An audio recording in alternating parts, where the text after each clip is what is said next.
ay purihin, ngalan niya ay dakilain.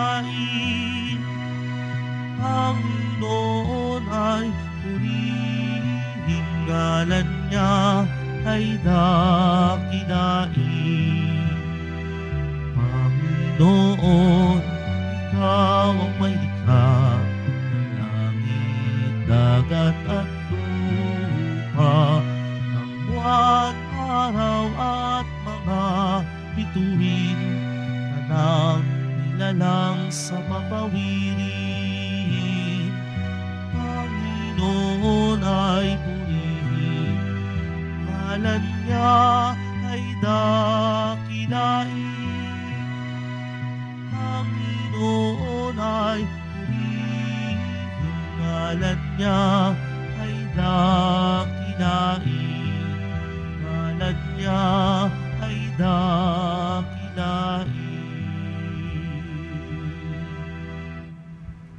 Simulan po natin ang pagdiriwang sa ngalan ng Ama at ng Anak at ng Espiritu Santo. Amen. Ang pagpapala ng ating Panginoong Jesucristo, ang pag-ibig ng Diyos Ama at ang pakikipagkaisa ng Espiritu Santo naway sumainyong lahat.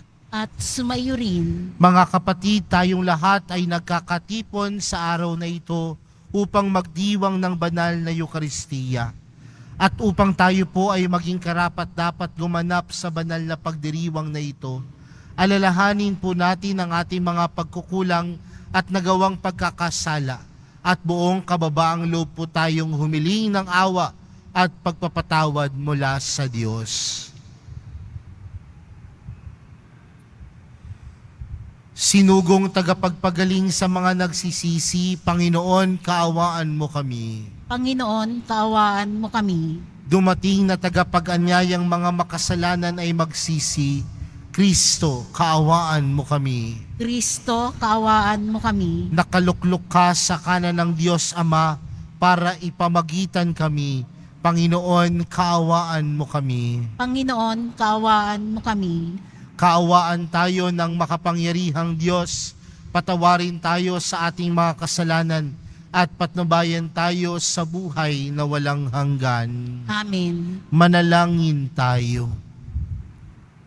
Ama naming makapangyarihan, ang iyong dumadalangin sambayanan ay matapat mo nawang lingapit subaybayan upang makita naming ang dapat gampanan at para rito ay magkaroon kami ng kakayahan sa pamagitan ni Jesucristo kasama ng Espiritu Santo magpa sa walang hanggan. Amen. Maupo muna po ang lahat. Pagbasa mula sa unang aklat ni Samuel.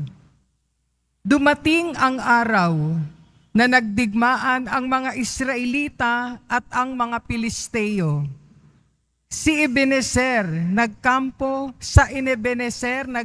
ang mga Israelita at sa Apek naman ang mga Pilisteo. Sa kanilang paglalaban, natalo ang Israel at may 4,000 ang napatay sa kanila. Nang makaurong na sila sa kanilang kampo, nagtanungan ang matatanda ng Israel, bakit kaya pinabayaan ng Panginoon na matalo tayo ng mga Pilisteo? Ang mabuti kunin natin sa silo ang kaban ng tipan. Baka kung nasa atin iyon, ay iligtas tayo ng Panginoon sa ating mga kaaway. At kinuha nga nila sa silo ang kaban ng tipan, at sumama naman ang 2 anak ni Eli, sina Ofni at Pinees. Ang mga Israelita ay napasigaw sa tuwa nang idating sa kanilang kampo ang kaban ng tipan. Umalingaw-ngaw sa palibot ang kanilang sigawan. Nang marinig ito ng mga Pilisteo, itinanong nila, bakit kaya nagkakaingay ang mga Hebreo? Nang malaman nilang nasa kampo ng mga Israelita ang kaban ng tipan, nasindak sila. Iniisip nilang may dumating na Diyos sa kampo ng mga Israelita. Kaya nasabi niya, ano ngayon ang mangyayari sa atin? Ngayon pa lamang tayo makararanas ng matinding kasawian. Ano ngayon ang mangyayari sa atin? Sino ngayon ang makapagliligtas sa atin sa mga Diyos nilang makapangyarihan? Ito ang mga Diyos na nagpahirap sa mga Ehipsyo sa pamamagitan ng iba't ibang salot. Mga kababayan, lakasan natin ang ating loob. Magpakalalaki tayo upang hindi tayo malupig at maalipin ng mga Hebreo tulad ng pang-aalipin natin sa kanila. Lumaban tayo. Muling naglaban ang mga Pilisteo at ang Israelita at nalupig na naman ang mga taga-Israel. Ang napatay sa kanila ay 30,000 at nagkanya-kanyang takas papauwi ang mga natira. Ang kaba ng Diyos ay kinuha ng mga Pilisteo at pinatay sina Ofni at Pinees. Ang salita ng Diyos. Salamat sa Diyos. Poon kami iyong iligtas, pag-ibig mo'y di kukupas. Poon kami yung iligtas, pag-ibig mo'y di kukupas. Ngayoy iyong itinakwil, kaya kami ay nalupig. Hukbo nami binaya at hindi mo na tinangkilik. Binayaan mo nga kami, kaya kami ay tumakas. Lahat naming naiwanan ay sinamsam nilang lahat. Poon kami yung iligtas, pag-ibig mo'y di kukupas. Sa sinapit naming ito, mga hentil ay nagtawa. Inuuyam kaming lagi, kami iniinis nila. Pati bansang walang Diyos sa gitna ng sanlibutan, sa nangyari umiiling bilang tanda ng pag-uyam. Poon kami yung iligtas, pag-ibig mo'y di kukupas. Kami huwag mong pagkublihin, huwag magtago sa amin. Ang pangamba naming hirap ay huwag mong lilimutin. Poon kami yung iligtas, pag-ibig mo'y di kukupas. Magsitayo na po ang lahat.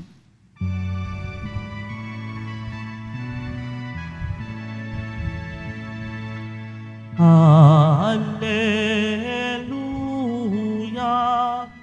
Hallelujah, Hallelujah, Hallelujah.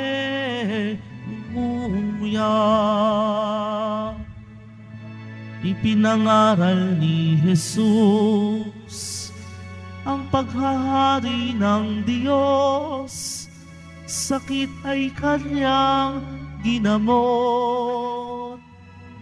Hallelujah, Hallelujah, Hallelujah, Hallelujah.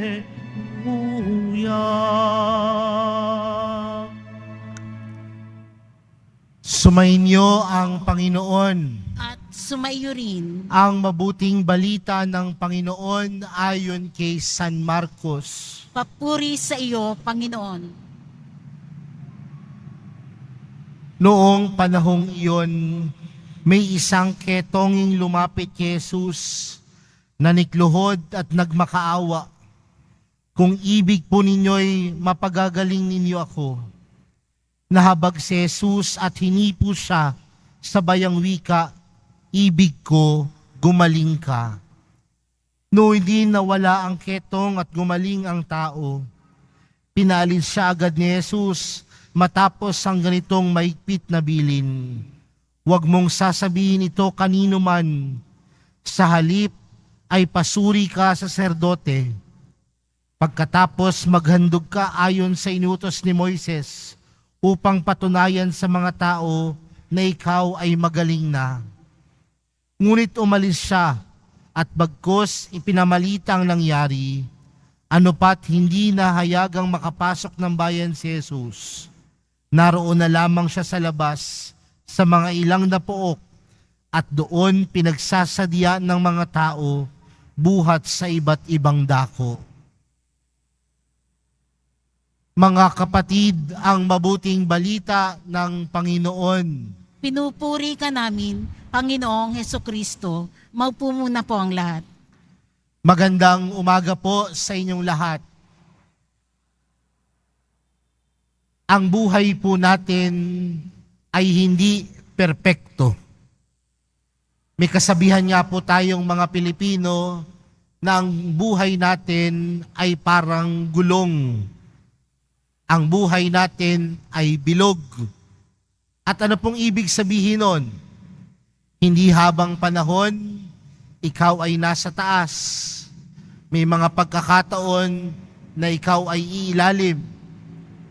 Sa madaling salita mga kapatid, hindi perpekto ang buhay. May mga pagsubok, may mga problema, may mga paghihirap, may mga lungkot, at may saya. Pero mga kapatid, tandaan natin na kahit hindi perpekto ang buhay, alam natin na ang buhay natin ay maganda. Uulitin ko po yun mga kapatid. Hindi man perpekto ang buhay natin ay maganda. Dahil ang buhay natin nagmula sa Diyos. At ang lahat ng nagmula sa Diyos, mabuti at kay ganda. Kaya sa madaling salita mga kapatid, sino ang nagpapaganda ng buhay? Sino ang nagbibigay ng sigla sa buhay natin? Marahil alam naman natin ang sagot. Walang iba kundi ang mahal na pong Jesus Nazareno. Walang iba kundi ang Diyos. Sa atin pong unang pagbasa, ang mga taga-Israelita nagtanong sa isa't isa, bakit kaya hinayaan ng Diyos na matalo kami sa digmaan? At minsan ganyan din ang tanong natin sa Diyos. Nagdadasal naman ako, bakit ako ang may sakit? Nananampalataya naman ako, bakit ako ang nawalan ng trabaho? May mga katanungan tayo na tila minsan mahirap sagutin. Pero magpapagtatanto na lang natin sa bandang dulo ng ating buhay, kahit mahirap ang buhay, patuloy pa ring pinagaganda ng Diyos ang buhay na meron tayo. Sa atin pong ibanghelyong napakinggan po natin ang kwento ng isang ketongin. At alam natin noong mga panahon ni Jesus, wala pang lunas ang sakit na ketong. At ano ang tingin ng mga taong may ketong noong mga panahong iyon? Kapag ikaw ay may ketong, ikaw ay sinumpa, ikaw ay makasalanan. Hindi ka lamang may sakit na pisikal, bagkos ang tingin sa iyo ng tao, marumi ang iyong puso, marumi ang iyong kaluluwa, kaya ka may sakit. Kaya nga kahit ang mga may ketong nung panahon na iyon, sumisigaw sila, may ketong ako. Para ang mga tao lumayo sa kanila at hindi mahawa. Pinandidirian sila ng mga tao, hindi lang dahil sila ay may sakit, dahil sila ay makasalanan. Pero sa ating ebanghelyo, may isang bagay na ginawa sang Panginoon. Ang sabi nung may ketong, kung ibig po ninyo, mapagaling ninyo ako. Pero ano ang ginawa ni Jesus? Nahabag si Jesus at ang sabi niya, ibig ko, gumaling ka. Pero bago ginawa ni Jesus o bago sinabi ni Jesus ang mga salitang ibig ko'y gumaling ka, hinipo siya ni Jesus. At yun marahil ang napakagandang pagpapaalala sa atin. Ang Diyos ang unang humihipo sa buhay natin. Marami mang tao ang tumalikod sa atin. Marami mang tao ang umalipusta sa atin. Ang Diyos ang unang nag-aabot ng kamay. Nung tayo po ay nagtraslasyon, at alam natin nung traslasyon, maraming sa ating mga deboto ang gustong makahawak, ang gustong makahipo sa imahe ng mahal na pong Jesus Nazareno. Pero tila may paalala sa atin ang mahal na pong Jesus Nazareno sa araw na ito.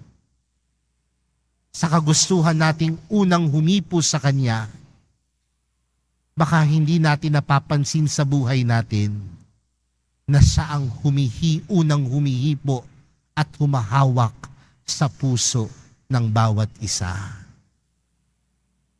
Kaya nga, nakaranas hindi lamang ng kagalingan yung may ketong, nakaranas din siya ng kapatawaran.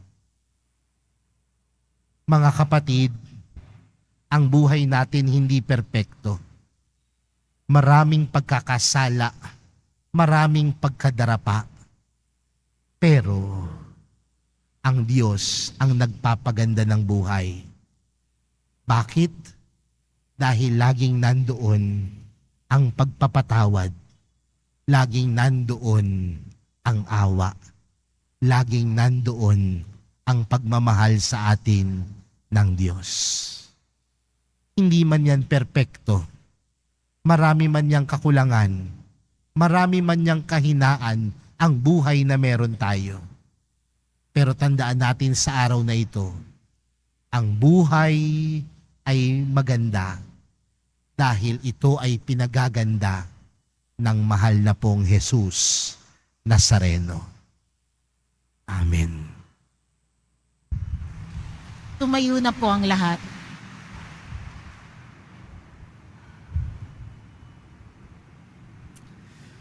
Minamahal kong mga kapatid, naniniwala sa habag ng Panginoon, lumapit tayo ng may pananalig sa ating Amang nasa langit.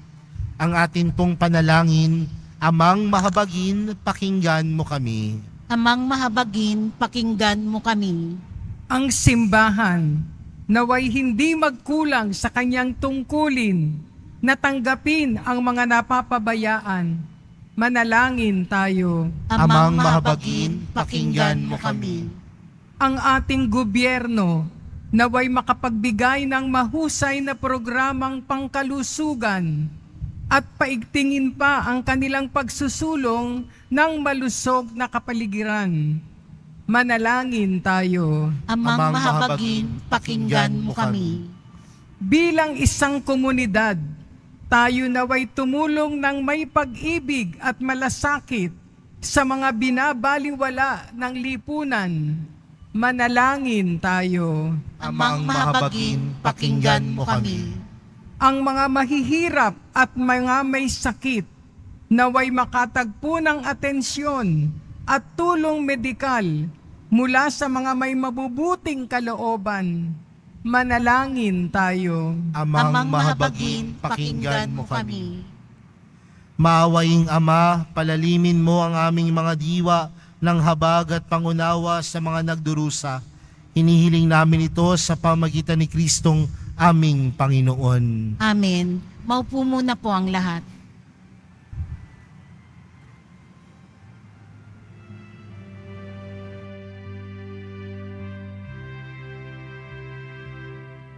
Itong alak at tinapay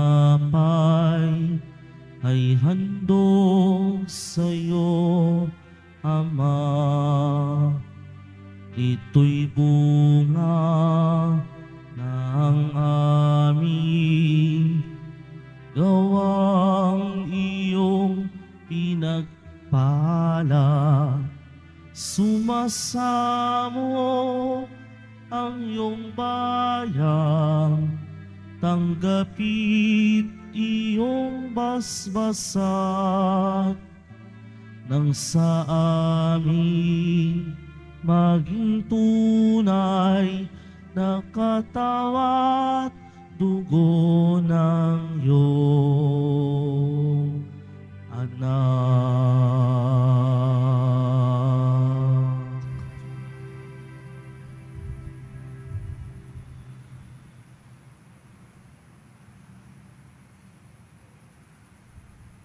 Tumayo na po ang lahat.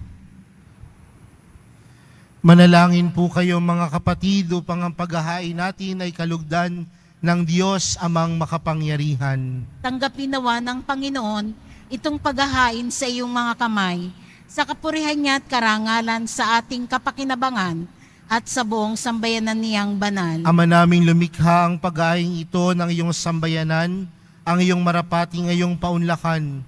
Pakundangan dito, mapasa amin nawa ang iyong kabanalan at ang masugid naming dalangin ay iyong pagbigyan. Sa pamagitan ni Jesucristo, kasama ng Espiritu Santo, magpa sa walang hanggan. Amen. Sumainyo ang Panginoon. At sumayo rin. Itaas sa Diyos ang inyong puso at diwa. Itinaas na namin sa Panginoon. Pasalamatan natin ang Panginoong ating Diyos. Marapat na siya ay pasalamatan. Ama naming makapangyarihan, tunay ngang marapat na ikaw ay aming pasalamatan. Pinagbibigyan mong ito'y aming maihayag, kahit na ito'y walang anumang may daragdag, sa kadakilaang sa iyo ay likas. Sa pagpupuri naming ang nakikinabang, ay kami ring iyong pinakikiharapan, sa pamagitan ng iyong anak na minamahal.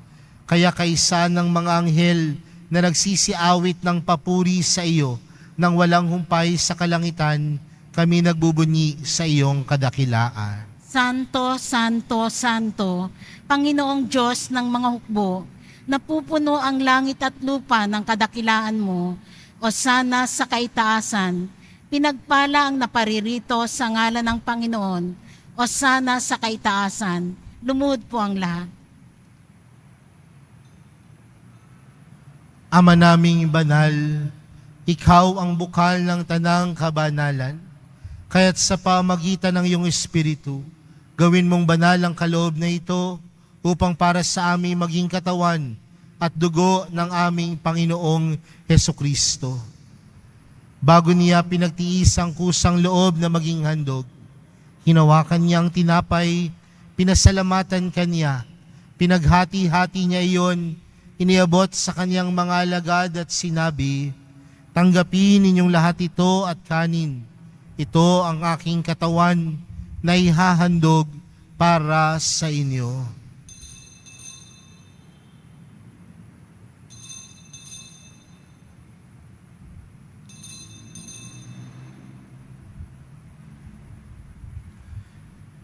Gayon din naman noong matapos ang hapunan, hinawakan niya ang kalis. Muli kanyang pinasalamatan. Iniabot niya ang kalis sa kanyang mga alagad at sinabi, "Tanggapin ninyong lahat ito at inumin. Ito ang kalis ng aking dugo, ng bago at walang hanggang tipan. Ang aking dugo na ibubuhos para sa inyo at para sa lahat sa ikapagpapatawad ng mga kasalanan. Gawin niyo ito sa pag-alala sa akin."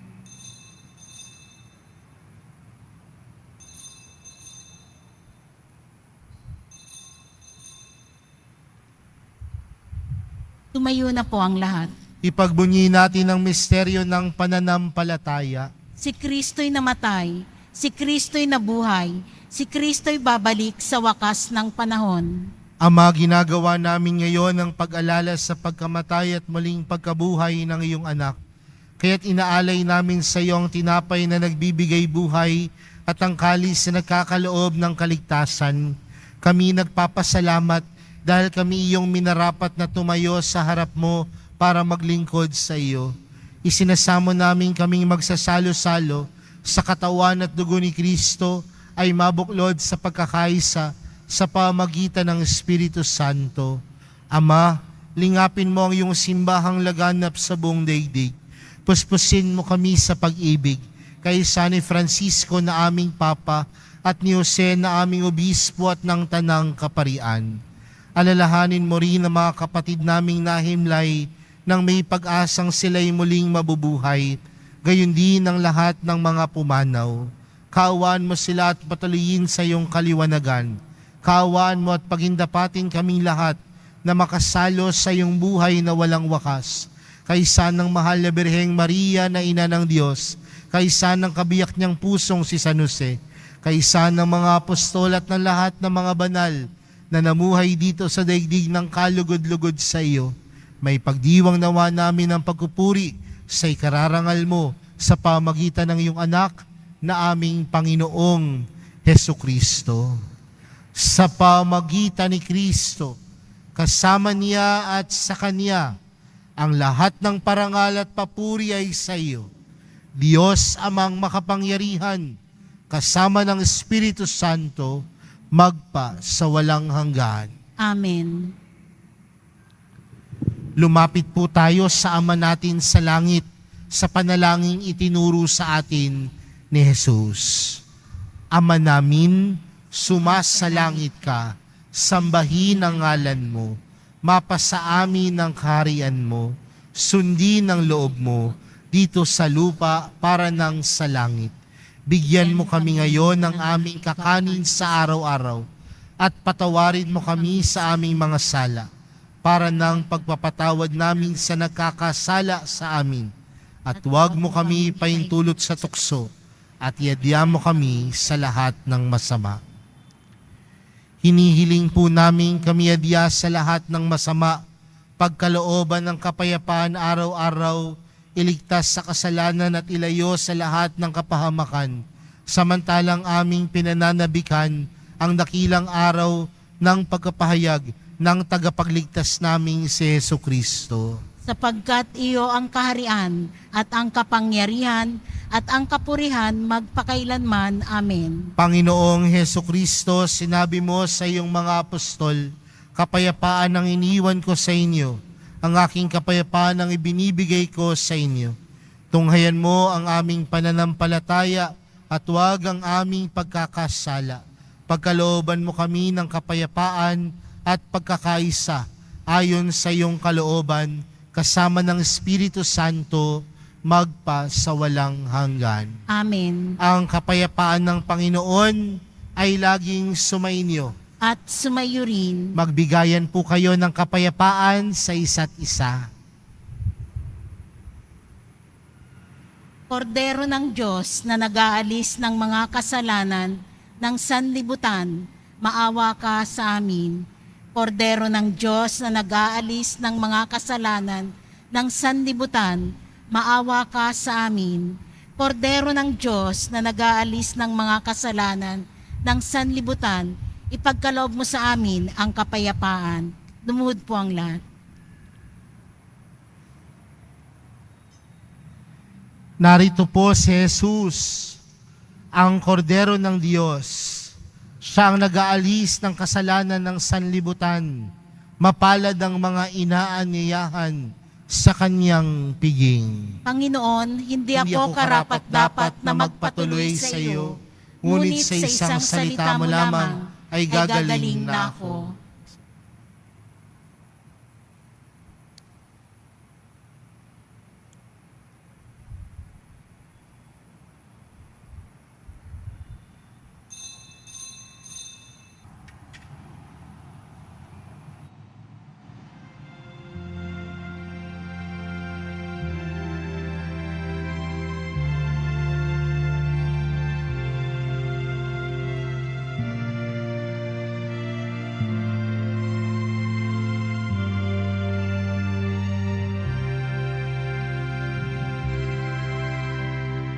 O Jesus, inumin mo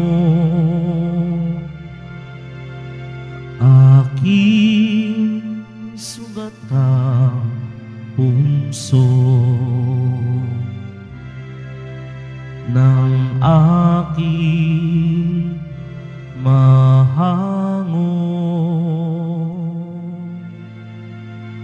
Kapwa ko kasing bigo,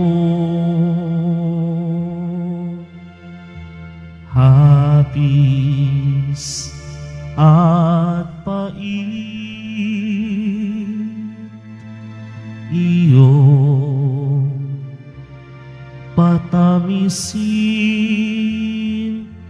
at hagkan ang sakit ng magningas ang rikit. O Jesus, ilumin mo aking sugatang puso ng aking mahango. Kapwa ko kasi bigo, aking sugatan, diwa katawan ay gawing daan ng iyong kaligtasan.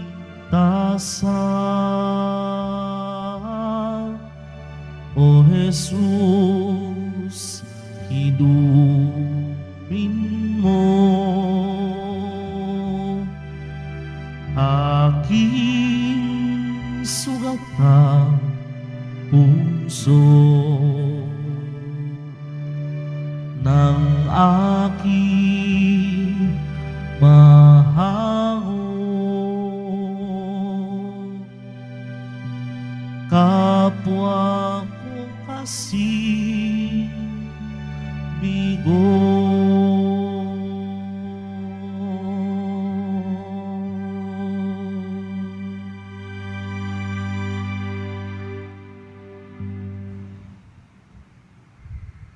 Magsitayo na po ang lahat.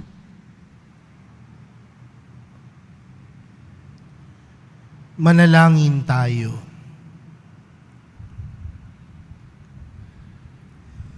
Ama naming mapagmahal, hinihiling namin kami pagbigyan, pakundangan sa iyong dulot na pakikinabang. Ipagkaloob mong ikaw ay aming paglingkuran sa pamagitan ni Jesucristo kasama ng Espiritu Santo magpa sa walang hanggan. Amen. Sumainyo ang Panginoon. At sumayo rin. Mahal na pong Jesus Nazareno, inihayag mo sa pamagitan ng krus ang walang maliw na pag-ibig ng Diyos sa sangkatauhan. Pakinggan mo ang kahilingan ng iyong angkan na nagsusumamo sa iyo. Makamtan nawa nila ang iyong katugunan at tanggapin ang kasagutan na may utang na loob na tinatanaw. Basbasan din po ninyo ang mga daladala nilang mga imahin at dasalan sa pamagitan ng bendisyon na ito, naway maalala nila ang mga pangako nila noon sa binyag na ikaw ang kanilang iibigin at paglilingkuran bilang Panginoon magpa sa walang hanggan. Amen. At pagpalain po kayong lahat ng makapangyarihang Diyos, Ama, Anak, at ng Espiritu Santo. Amen. Humayo kayong taglayang kapayapaan ng Poong Jesus Nazareno. Salamat sa Diyos.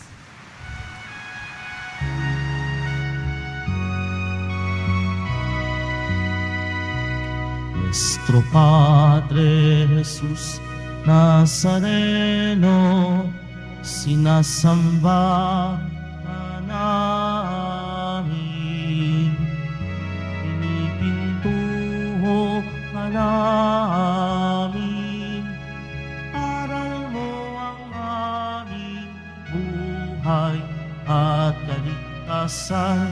Nuestro Padre Jesus Nazareno, iligtas mo kami sa kasalanan. Ang krus mong dinamatayan ay sagisag ng aming kaligtasan. Nuestro Padre Jesus Nazareno,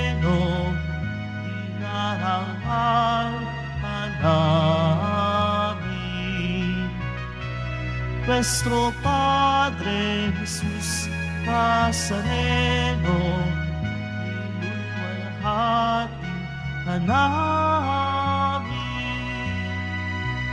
Nuestro Padre Jesus Nazareno, inarangal ka namin. Nuestro Padre Jesus Nazareno,